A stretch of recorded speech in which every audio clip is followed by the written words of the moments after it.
Au moins 3 fois par semaine, Pauline enfile ses baskets. Alors là, je me prépare pour un footing. Avant d'aller courir, Pauline regarde toujours le site internet Airparif. Ça gère la qualité de l'air en fait dans Paris, genre avant d'aller courir, genre sur les particules fines notamment et tout ça. Et ça dit si tu as un épisode de pollution. En cas d'épisode de pollution, j'irai pas courir, tout simplement. Voilà. Et donc là aujourd'hui c'est bon, donc je peux aller respirer les poumons libres. Quand on court, on inspire 12 fois plus d'air que quand on marche. C'est 12 fois plus de pollution qui transite dans les poumons.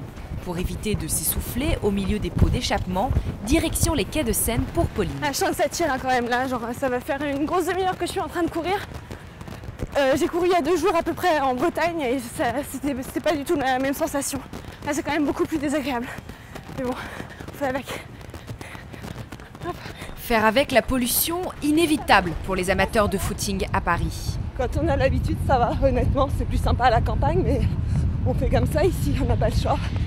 On sent un peu l'air des voitures, quoi. On sent que ça redescend un peu. Mais c'est le meilleur endroit pour courir à Paris. C'est horrible.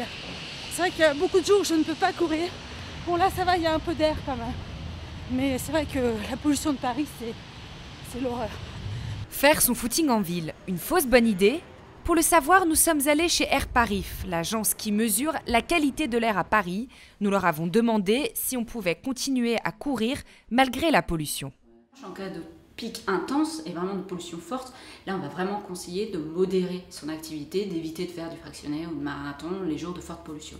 Dès qu'on va s'éloigner des axes routiers, on le voit assez rapidement, on va avoir une diminution de la pollution. Donc dès qu'on va être dans des parcs, dans des jardins ou dans des bois, on pourra avoir un impact bénéfique pour la santé. La course à pied reste un sport très apprécié des Français. Ils sont plus de 12 millions à courir au moins une fois par semaine.